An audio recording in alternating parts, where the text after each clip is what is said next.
दोस्तों let's start with an example. एक mister A हैं।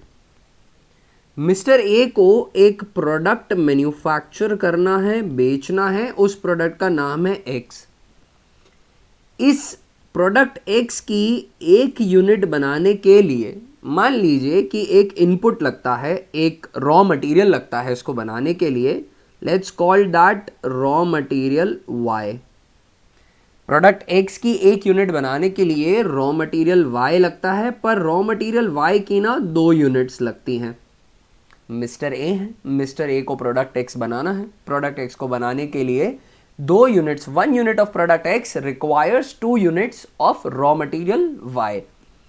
मिस्टर ए को क्योंकि प्रोडक्ट एक्स मार्केट में बेचना है, तो इन्होंने मार्केट का असेसमेंट किया और असेसमेंट से इन्होंने पता करी कि एनुअल डिमांड कितनी है इनके प्रोडक्ट एक्स की। तो इनका एस्टीमेट कहता है कि 1,00,000 यूनिट्स ऑफ प्रोडक्ट एक्स ये बेच पाएंगे मार्केट में पूरे साल भर में। एक पीरियड की इन्होंने डिमांड एस्टीमेट करी है, वो डिमांड आती है 1,00,000 यूनिट्स। अब 1,00,000 यूनिट्स अगर मार्केट में आपको सेल करनी है तो आपको उसको पहले मैन्युफैक्चर करना पड़ेगा। तो अब हमें पता करना है कि उसको मैन्युफैक्चर करने के लिए रॉ मटेरियल कितना खरीदना पड़ेगा। तो रॉ मटेरियल वाई आपको लग रहा है और रॉ मटेरियल वाई लगता है 2 यूनिट्स, मतलब आपको 2,00,000 यूनिट्स ऑफ रॉ मटेरियल चाहिए। अगर आपको 1,00,000 यूनिट्स ऑफ आउटपुट मैन्युफैक्चर करना है, बेचना है मार्केट में, तो आपको 2,00,000 यूनिट्स ऑफ रॉ मटेरियल लगेगा। अब ये रॉ मटेरियल आपको कहीं से परचेस करना पड़ेगा और परचेस करके लाना पड़ेगा अपने फैक्ट्री साइट पे, अपने प्रोडक्शन साइट पे। आज जो हम इस वीडियो में कॉन्सेप्ट पढ़ने वाले हैं वो कॉन्सेप्ट है इकोनॉमिक ऑर्डर क्वांटिटी का। देखिए दोस्तों, ये जो रॉ मटेरियल 2,00,000 यूनिट्स का आपको परचेस करना है, ये आपको एक पूरे पीरियड के अंदर चाहिए, करेक्ट है। अब आप इसको ऑर्डर करके कहीं से लाएंगे, आपके पास बहुत सारे ऑप्शंस अवेलेबल हैं। या तो आप ये पूरे 2,00,000 यूनिट्स एक साथ परचेस कर लीजिए, या इनको 1-1 लाख के 2 इंस्टॉलमेंट में परचेस कर लीजिए, या 50-50 हज़ार के 4 इंस्टॉलमेंट में परचेस कर लीजिए, या n number of permutation and combination बन जाएंगे। आपको क्या चूज करना चाहिए? आपको एक ऑर्डर के अंदर क्या ऑर्डर का साइज मंगाना चाहिए, कौन सा ऑर्डर का साइज, मतलब एक ऑर्डर के अंदर क्या क्वांटिटी मंगानी चाहिए कि कंपनी को मोस्ट इकोनॉमिक पड़े, यानी सबसे सस्ता पड़े, सबसे चीपेस्ट पड़े। यही टॉपिक बताता है इकोनॉमिक ऑर्डर क्वांटिटी। इकोनॉमिक जो फायदेमंद है, जो मुनाफे में है, जो सबसे सस्ता है। ऑर्डर क्वांटिटी, कितना क्वांटिटी ऑर्डर करना है, किसका ऑर्डर करना है, रॉ मटेरियल का। Economic order quantity is quantity that should be ordered in one order. यहां आप स्क्रीन पे देख पा रहे होंगे अभी फिलहाल economic order quantity is the quantity to be ordered in one order. Now the question arise, why should we order this unit, this much of order size, या इतना ही क्वांटिटी क्यों मंगाएं? क्योंकि मैथमेटिकली डिराइव्ड इस फॉर्मूले से जो क्वांटिटी निकलेगी वो चीपेस्ट होगी, वो आपको सबसे सस्ता पड़ेगा। इसके अलावा कुछ भी क्वांटिटी आप मंगाते हैं, अगर आप सोचते हैं इकोनॉमिक ऑर्डर क्वांटिटी मान लीजिए आ रहा है 200 यूनिट्स, और आप सोचते हैं कि मैं 200 से ज़्यादा मंगाऊंगा, तो आपकी ओवरऑल कॉस्ट बढ़ जाएगी। आप सोचते हैं कि नहीं मैं 200 से कम मंगाऊंगा, तो भी आपकी ओवरऑल कॉस्ट बढ़ जाएगी। So what is EOQ? EOQ is economic order quantity. Economic order quantity की यूनिट्स मंगाने पर कॉस्ट लोएस्ट रहती है, चीपेस्ट पड़ता है। और अगर इससे ज़्यादा मंगाओगे, अगर ऑर्डर्ड क्वांटिटी आपने ईओक्यू के बराबर मंगाई तो मिनिमम कॉस्ट आएगी। अगर आपने ऑर्डर्ड क्वांटिटी ईओक्यू से ज़्यादा कर दी या कम कर दी तो आपकी ओवरऑल कॉस्ट इंक्रीज हो जाएगी। सर कैसे इंक्रीज होगी? I will explain. देखो, इकोनॉमिक ऑर्डर क्वांटिटी के कॉन्सेप्ट के हिसाब से 3 कॉस्ट इन्वॉल्व रहती है। देखो, ये कॉन्सेप्ट है, कुछ अजम्पशंस के साथ चल रहा है, ये डिबेटेबल कॉन्सेप्ट है, इसके अगेंस्ट आर्ग्यूमेंट्स रखे जा सकते हैं, तो ये फुल प्रूफ नहीं। काफ़ी कंडीशंस होंगी, जो कंडीशंस हम अज्यूम करके इकोनॉमिक ऑर्डर क्वांटिटी निकालते हैं। अगर आप उस कंडीशन या उन पैरामीटर में कुछ चेंज कर दो तो फिर ये इकोनॉमिक ऑर्डर क्वांटिटी इतना अश्योर्ड कॉन्सेप्ट नहीं रहेगा, करेक्ट है। क्या अजम्पशन रहते हैं वो मैं अभी केटर करूंगा। इकोनॉमिक ऑर्डर क्वांटिटी के हिसाब से 3 कॉस्ट इन्वॉल्व होती हैं किसी भी रॉ मटेरियल को ऑर्डर करने से रिलेटेड या किसी भी रॉ मटेरियल को यूज करने से रिलेटेड। पहली तो उसकी परचेज कॉस्ट है, मतलब उसको खरीदना पड़ेगा तो कुछ पैसे देने पड़ेंगे। Mister A raw material Y purchase करते हैं, तो रॉ मटेरियल वाई की एक यूनिट कुछ अमाउंट में आती होगी, वो तो देना ही पड़ेगा। उसके अलावा दो कॉस्ट और लगती हैं। एक कॉस्ट है उसकी ऑर्डरिंग कॉस्ट, उसको ऑर्डर करने का खर्चा, उसके पीछे जो अकाउंटिंग लग रही है, ऑर्डर प्लेस करने के लिए जो चार्जेस लगेंगे, वो सारी चीज़ें, ठीक है। इसमें ट्रांसपोर्टेशन कॉस्ट भी आ जाएगा, लोडिंग आ जाएगा, अनलोडिंग आ जाएगा, हैंडलिंग कॉस्ट भी आ जाएगी। दूसरी कॉस्ट लगती है, क्योंकि आप रॉ मटेरियल परचेज कर देंगे तो आपको उसे स्टॉक करना पड़ेगा, उसको स्टोर करना पड़ेगा, तो उसकी स्टोरेज कॉस्ट, उसकी कैरिंग कॉस्ट, कैरी करने का कॉस्ट है मतलब उसको स्टोर करना। स्टोर करने से रिलेटेड सिर्फ रेंट ही नहीं लग रहा है, दो कॉस्ट और भी इन्वॉल्व है। अगर आप इसको फिनेंस पे लेते हैं तो इंटरेस्ट का खर्चा आएगा, क्योंकि आपने रॉ मटेरियल परचेज किया, रॉ मटेरियल के कहीं से रॉ मटेरियल को बाय करने के लिए कहीं से वर्किंग कैपिटल का लोन लिया, अब उस वर्किंग कैपिटल के लोन पे आपको इंटरेस्ट पे करना है। अगर आप रॉ मटेरियल को स्टॉक में रखते ही नहीं तो लोन लेते नहीं, लोन लेते नहीं तो इंटरेस्ट कॉस्ट नहीं लगती, तो स्टोरेज कॉस्ट आ जाएगी, और दूसरी कॉस्ट आ जाएगी उसकी इंटरेस्ट कॉस्ट। और दूसरी कॉस्ट भी इन्वॉल्व हो सकती है कि कुछ स्टॉक हो सकता है एक्सपायर हो जाए, ऑब्सोलीट हो जाए, खराब हो जाए, पिल्फरेज हो जाए, ये सारे भी आपको बेयर करने पड़ेंगे। और अगर आप स्टोर नहीं करते हैं तो ये सारे रिस्क वो पर्सन बेयर करेगा जो आपके बिहाफ पे स्टोर कर रहा है, आपका सप्लायर, करेक्ट है। तो ये तीन कॉस्ट इन्वॉल्व है, एक परचेज कॉस्ट, दूसरी कैरिंग कॉस्ट, और तीसरी ऑर्डरिंग कॉस्ट। इन तीन कॉस्ट में परचेज कॉस्ट जो है वो ऑर्डर साइज पे डिपेंडेंट नहीं है, आप ऑर्डर ज्यादा मंगाओ या कम मंगाओ सेम रहेगा। ये इकोनॉमिक ऑर्डर क्वांटिटी का अजम्पशन है। देखो, I agree to the fact कि अगर मैं बहुत ज़्यादा क्वांटिटी मंगाऊंगा तो हो सकता है कि मुझे बल्क परचेज पे कुछ डिस्काउंट मिल जाए। अगर डिस्काउंट मिल जाएंगे तो फिर मेरा ऑर्डर साइज डिटरमाइन कर रहा है कि मेरा बाइंग कॉस्ट कितना रहेगा। But economic order quantity calculate करते वक्त हम अज्यूम करते हैं कि परचेज प्राइस कांस्टेंट है, वो साइज से नहीं बदलता, ज़्यादा मंगाओ या कम मंगाओ सेम रहता है। क्योंकि अगर ऑर्डर साइज की वजह से परचेज प्राइस चेंज होता है तो इकोनॉमिक ऑर्डर क्वांटिटी भी चेंज हो जाएगा, मतलब एक ऑर्डर में कितना मंगाना है, क्या इकोनॉमिक रहेगा मंगाना, वो बदल जाएगा। पर हम अज्यूम करके चलते हैं कि परचेज प्राइस कांस्टेंट है। तो दो प्राइजेज है जो वेरिएबल है, एक है ऑर्डरिंग कॉस्ट और दूसरा है कैरिंग कॉस्ट। ये दो वेरिएबल कॉस्ट हैं, ये दो कॉस्ट ऑर्डर साइज पे डिपेंडेंट है। इन दो कॉस्ट को हम यूज करके इकोनॉमिक ऑर्डर क्वांटिटी कंप्यूट करते हैं। और इकोनॉमिक ऑर्डर क्वांटिटी दोस्तों वो लेवल है जहां पे ऑर्डरिंग कॉस्ट और कैरिंग कॉस्ट बराबर होते हैं। वो लेवल जहां पे ऑर्डरिंग कॉस्ट और कैरिंग कॉस्ट बराबर है उसे कहा जाएगा इकोनॉमिक ऑर्डर क्वांटिटी का लेवल। अब अगर मैं ऑर्डर साइज इंक्रीज करूंगा, मतलब मैं बड़ा ऑर्डर का साइज मंगा रहा हूं, तो एक ही ट्रांसपोर्टेशन में मेरी ज़्यादा यूनिट्स आ जाएंगी। मुझे साल भर में मान लो अगर 2 लाख यूनिट्स चाहिए और अगर मैं 2 ही ऑर्डर मंगा रहा हूँ तो 1-1 लाख के 2 ऑर्डर करने रहे तो 2 ऑर्डर की कॉस्ट लगानी पड़ेगी। पर वहीं अगर मैं 50-50 हज़ार के ऑर्डर करता हूँ तो मुझे 4 बार ऑर्डर करना पड़ेगा, तो 4 बार ट्रांसपोर्टेशन की कॉस्ट लगेगी, तो 4 टाइम्स ऑर्डरिंग कॉस्ट हो जाएगी। तो अगर ऑर्डर साइज बड़ा है तो ऑर्डरिंग कॉस्ट कम हो जाएगी, बट वहीं ऑन द अदर हैंड मेरी स्टोरेज कॉस्ट बढ़ जाएगी, मेरी कैरिंग कॉस्ट बढ़ जाएगी, क्योंकि अब मुझे सिर्फ 50,000 यूनिट स्टोर नहीं करनी, मुझे 1 लाख यूनिट स्टोर करके रखनी है। तो ऑर्डर साइज जैसे जैसे बढ़ा, ऑर्डरिंग कॉस्ट तो कम हो गई पर कैरिंग कॉस्ट बढ़ गई।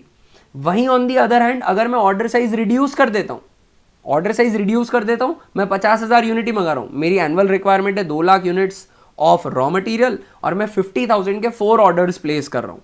अब उस सिचुएशन में मेरे नंबर ऑफ ऑर्डर्स बढ़ गए तो मेरा ऑर्डरिंग कॉस्ट इंक्रीज हो गया, पर मेरा कैरिंग कॉस्ट कम हो गया, क्योंकि प्रीवियसली मुझे 1-1 लाख यूनिट स्टोर करनी पड़ती थी, अब मुझे सिर्फ 50,000 यूनिट्स ही स्टोर करनी पड़ेगी।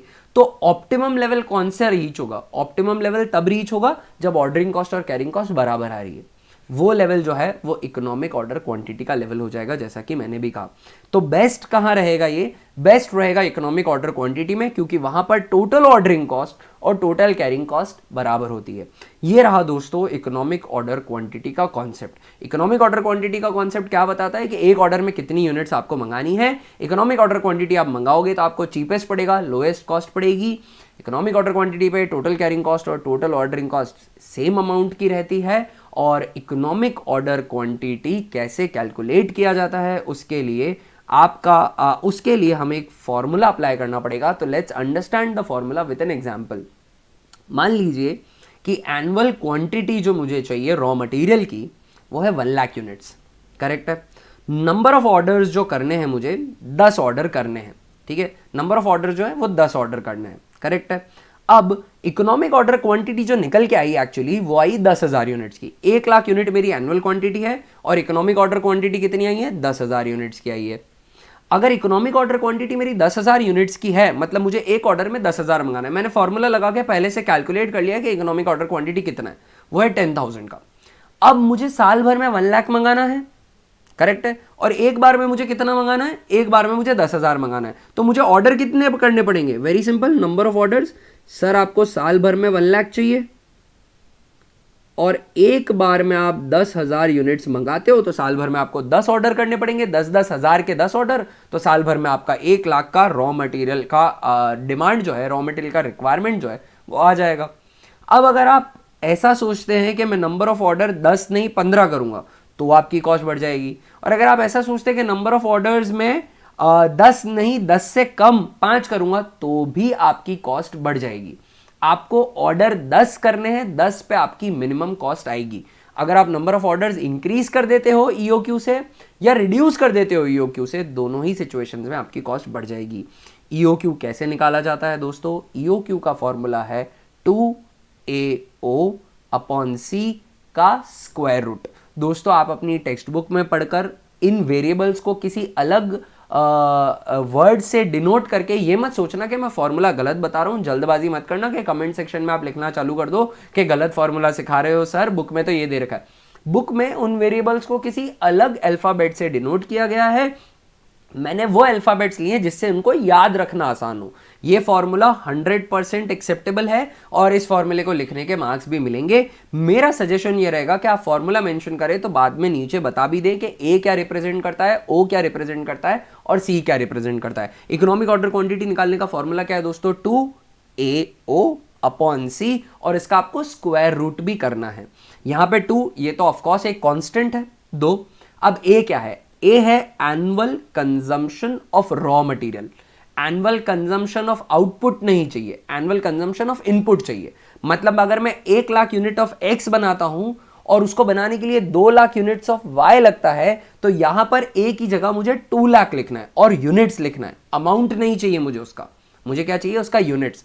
अगर ये 2,00,000 यूनिट्स 2 रुपए पर यूनिट में मिलता है तो 4,00,000 रुपए मुझे परचेज प्राइस पे करनी पड़ेगी रॉ मटेरियल की। मुझे वो नहीं लिखना है, यहाँ पे मुझे यूनिट्स चाहिए। Annual consumption of raw material A आ जाएगा। ओ क्या आ जाएगा, ओ आ जाएगा ऑर्डरिंग कॉस्ट पर ऑर्डर।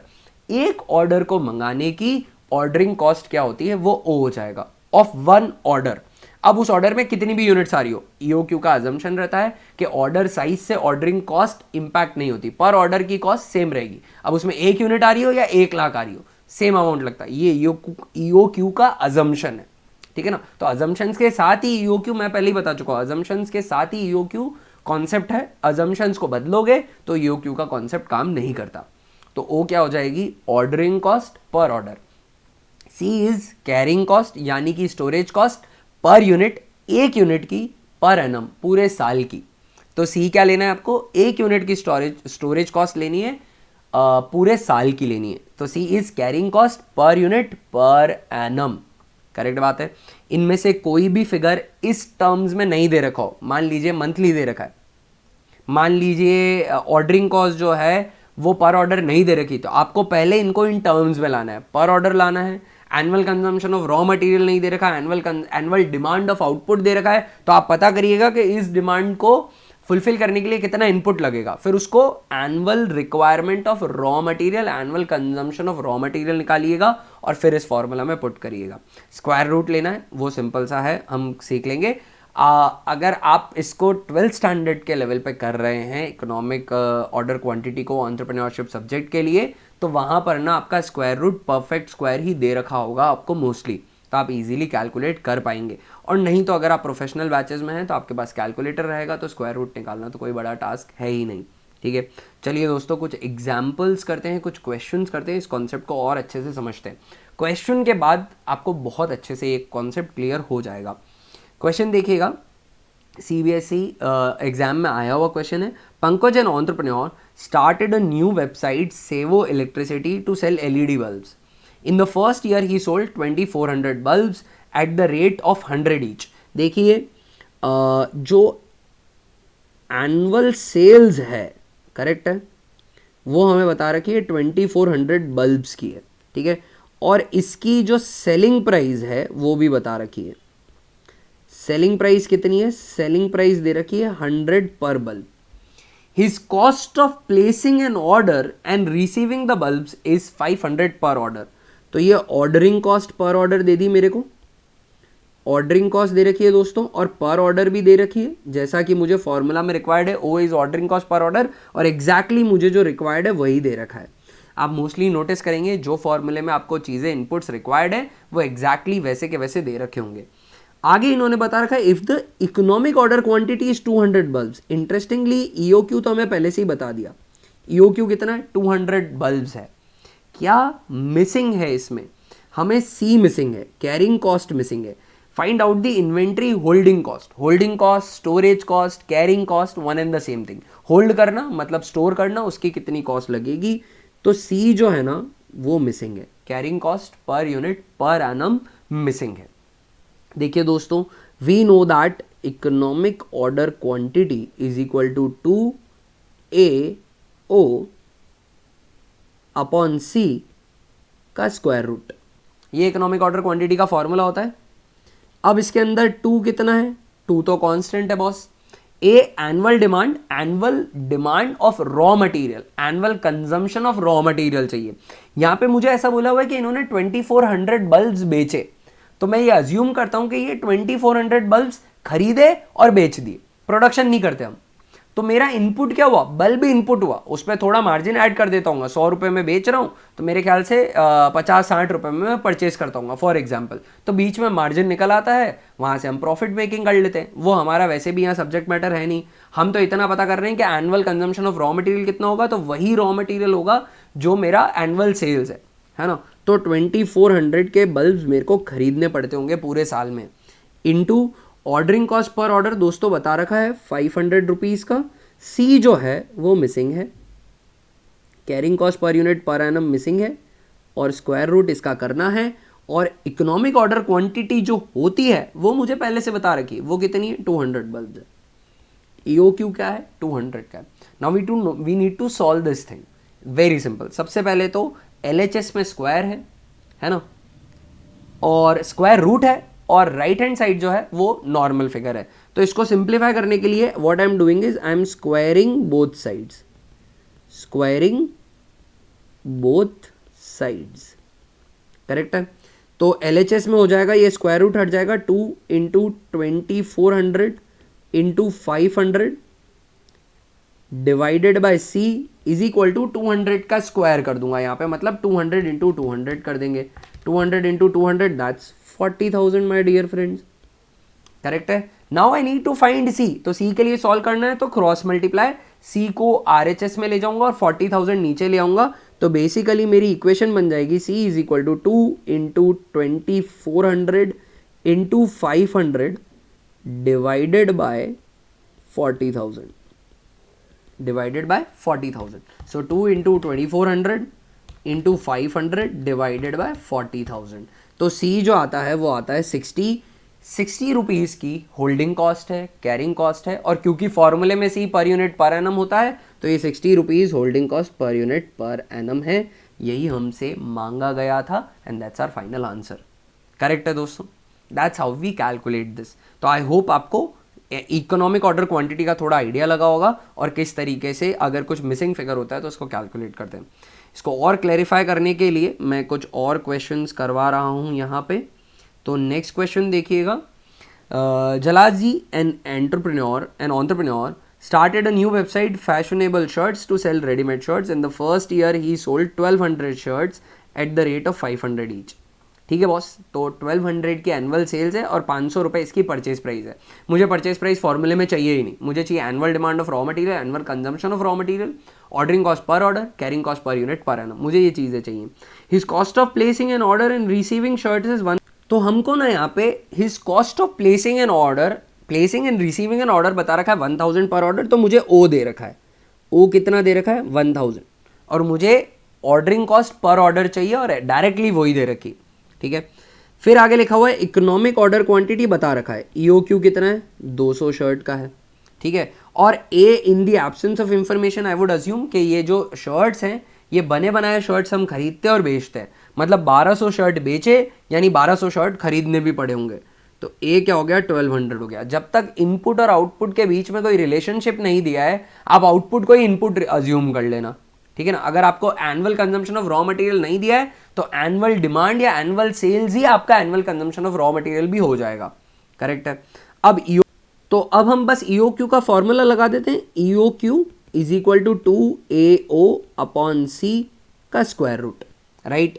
यहाँ पे हम फिगर्स प्लेस कर देते हैं, 2 इंटू एनुअल कंजम्पशन कितना है, 1200 है, ordering cost per order is 1000, C तो मिसिंग है वो हमें फाइंड आउट करना है, इसका स्क्वायर रूट करना है, which is equal to economic order quantity जो हमें प्रोवाइडेड है, कितना, 200 का, करेक्ट है। तो इसको सॉल्व करते हैं, again I need to square both sides, exactly same रहेगा modus operandi to solve this question like the previous question, squaring both sides. इसके अंदर फिर अगर मैं दोनों साइड को स्क्वायर कर दूंगा तो रिजल्टेंट निकलेगा 2 into 1200 into 100 divided by C is equal to 200 का स्क्वायर करना है, 200 इंटू 200 दैट्स 40,000, क्रॉस मल्टीप्लाई करना है दोस्तों बस, C is equal to 2 into 1200 into 100 divided by 40,000, correct है। Let's see what the result comes, 2 into 1200 into 100 divided by 40,000, तो answer आ जाता है 6 पर यूनिट पर एनम। ये हमारी कैरिंग कॉस्ट हो जाएगी, होल्डिंग कॉस्ट हो जाएगी, स्टोरेज कॉस्ट हो जाएगी, whatever you wish to call it. इनका जो वैल्यू है, इनका जो डिनोशन है वो ज़रूर लिख लीजिएगा, जैसे rupees, units, per annum etcetera etcetera, ठीक है। तो this is another question that we solve. चलिए एक और क्वेश्चन सॉल्व करते हैं हम, थोड़ा कॉन्सेप्ट जो है वो और थरो हो जाएगा उससे। In electronic shop sells 6000 water heaters per year, 6000 water heater ये बेचती है।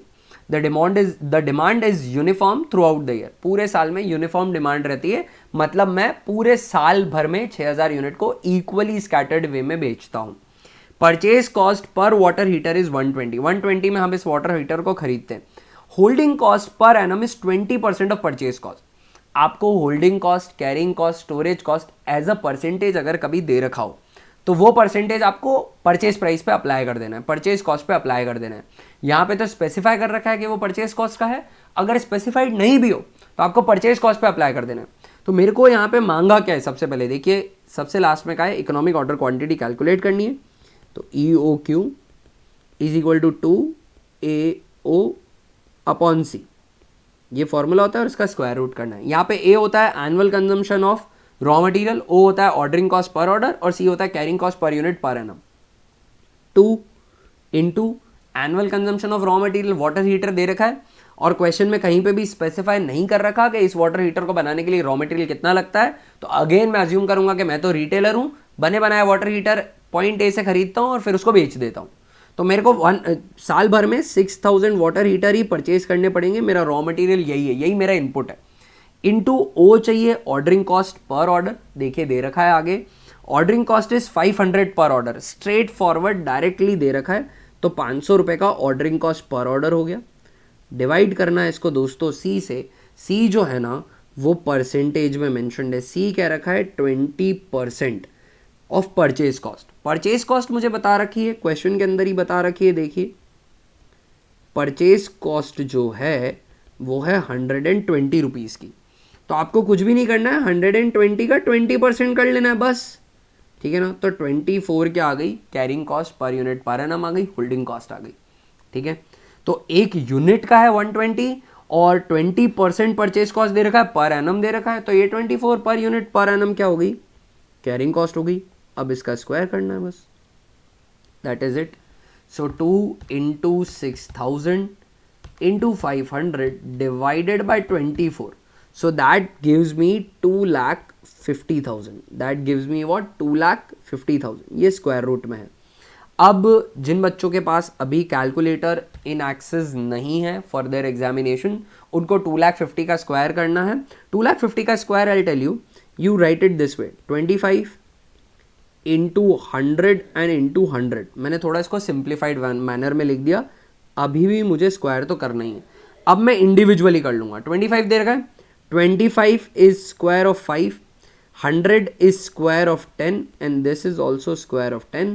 तो आपका आंसर दोस्तों आ गया 500 यूनिट्स. ये आपका इकोनॉमिक ऑर्डर क्वांटिटी है. यानी अगर आपको साल भर में 6000 वाटर हीटर्स बेचने हैं, 500 रुपये आपको एक ऑर्डर मंगाने का लगता है और 24 रुपीज़ आपकी स्टोरेज कॉस्ट अगर आती है एक वाटर हीटर को रखने की पूरे साल की, तो आपको एक ऑर्डर में 500 वाटर हीटर्स मंगा लेने चाहिए. ठीक है, दैट्स योर फाइनल आंसर. एक ऑर्डर में आपको चीपेस्ट पड़ेगा. आपको चीपेस्ट क्या पड़ेगा? 500 यूनिट्स. ओके दोस्तों, इससे ये था इकोनॉमिक ऑर्डर क्वांटिटी का कॉन्सेप्ट. इससे अटैच्ड कुछ कॉन्सेप्ट है, दो छोटे छोटे कॉन्सेप्ट बता देता हूं. एक कॉन्सेप्ट है कि नंबर ऑफ ऑर्डर्स कितने लगाने पड़ेंगे. देखिए ये प्रोफेशनल कॉन्सेप्ट है. इसको प्रोफेशनली आप अप्लाई करेंगे तो जो बिजनेसमैन होगा ना, वो अपनी प्रॉब्लम लेके आएगा आपके सामने. वो आपको ये डेटा दे देगा, फिर पूछेगा बॉस ये जो इकोनॉमिक ऑर्डर क्वांटिटी आप मेरे को समझा रहे हो ना, मेरे को समझ में नहीं आ रहा. ठीक है ना, वो सामने वाला बोलेगा मेरे को समझ में नहीं आ रहा, अगर मुझे इतना आ रहा होता तो मैं आपके पास आता ही क्यों. तो आपको उसको सिंप्लीफाइड वे में आंसर करना पड़ेगा. तो वो बोलेगा सर मुझे बताओ कि एक ऑर्डर में कितनी यूनिट्स मंगानी है और कितने ऑर्डर लगाने हैं, आप मुझे ये बता दो. ये सिंप्लीफाइड आंसर हुआ.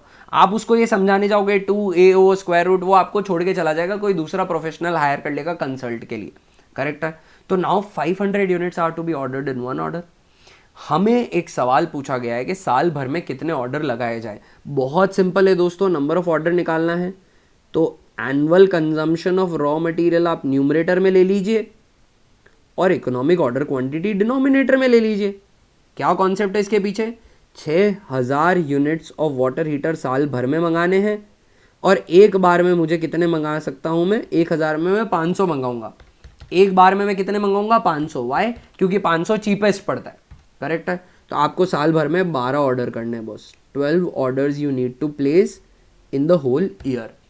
फिर वो पूछता है कि सर कितना गैप रखूं दो ऑर्डर्स के बीच में. इसके साथ एक अटैच्ड क्वेश्चन वो पूछ सकता है. तो इसके लिए बोला जाएगा frequency of orders. How frequently do I need to place orders. या फिर पूछेगा time interval between two orders, two consecutive orders. इसको कैलकुलेट करना भी कॉम्प्लिकेटेड नहीं है. आपको यूज कर लेना है फॉर्मूला जो मैं लिख रहा हूं, नंबर ऑफ डेज या फिर वीक्स या फिर month in an year. Divide कर लेना है इसको आपको नंबर ऑफ ऑर्डर्स से. नंबर ऑफ ऑर्डर से. अब दोस्तों आपका चॉइस है. क्वेश्चन में अगर डेज में मांगे तो न्यूमरेटर में डेज लिख दीजिएगा 365. वीक में आंसर मांगे तो वीक लिख दीजिएगा 52. और अगर मंथ में आंसर मांगे तो 12 मंथ्स इन अ ईयर. आपको ये लिख लेना है. यहाँ पर हमें कुछ स्पेसिफाई कर नहीं रखा तो मैं तो मंथ में जवाब दे देता हूँ. There are 12 months in an year, right. और आपको ना साल भर में 12 ऑर्डर्स करने. क्यों? क्योंकि तभी आप एनुअल रिक्वायरमेंट ऑफ 6000 मंगा पाओगे, क्योंकि एक बार में आप 500 मंगा रहे हो. नंबर ऑफ ऑर्डर्स 12 अभी अभी हमने निकाला, राइट. तो 12 मंथ्स में 12 ऑर्डर करने, तो हर 2 ऑर्डर के बीच में 1 महीने का गैप रखना है.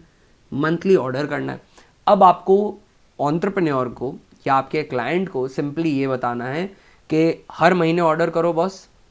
एक ऑर्डर करो 500 का, साल भर में करो 12 ऑर्डर्स, 6000 का एनुअल रिक्वायरमेंट आपका आ जाएगा. और इस लेवल पे आपको चीपेस्ट पड़ेगा. सबसे सस्ता किस लेवल पे पड़ेगा? इस लेवल पे पड़ेगा 500 यूनिट्स पे. इससे ज़्यादा मंगाओगे तो भी महंगा पड़ेगा, इससे कम मंगाओगे तो भी महंगा पड़ेगा. Given that economic order quantity के सारे अजम्पशंस सेम रहते हैं, कॉन्स्टेंट रहते हैं. सो दोस्तों आई होप आपको ये कॉन्सेप्ट समझ में आया होगा. Frequency of orders, time interval between to consecutive orders, ये रहा इसका कॉन्सेप्ट मैंने समझाया. और ये क्वेश्चन मैं आपकी सेल्फ प्रैक्टिस के लिए आपको दे के जा रहा हूँ. स्टेशनरी शॉप है, 30,000 पेन्स पर ईयर करती है. परचेज कॉस्ट इसकी 2 पर पेन है. Holding cost 20% of purchase cost है. तो होल्डिंग कॉस्ट दोस्तों ₹2 का 20%, 40 पैसा आएगा तो आप 0.40 यूज़ करेंगे सी की जगह पर। ऑर्डरिंग कॉस्ट 15 है, पर ऑर्डर ही है, इकोनॉमिक ऑर्डर क्वांटिटी निकालनी है और साथ ही आप नंबर ऑफ ऑर्डर्स और फ्रीक्वेंसी ऑफ ऑर्डर्स भी कैलकुलेट करिएगा। फॉर्मूला आपके सामने है जो आपको अप्लाई करना है। कमेंट सेक्शन में आपका आंसर ज़रूर लिख के बताइएगा, मेरे से वेरीफाई करवा लीजिएगा कि सही आ रहा है या नहीं आ रहा है। ये था वीडियो दोस्तों इकोनॉमिक ऑर्डर क्वांटिटी पे। मैं हूं अनिकांत और ये चैनल था S accounts with Anikant. Entrepreneurship with ease वाले सेक्शन पे हैं। एंटरप्रेन्योरशिप का 12 CBSE का पूरा सिलेबस चैनल पे अपलोडेड है। आप पूरे सिलेबस को आराम से पढ़ सकते हैं, कोई चार्ज नहीं है उसका।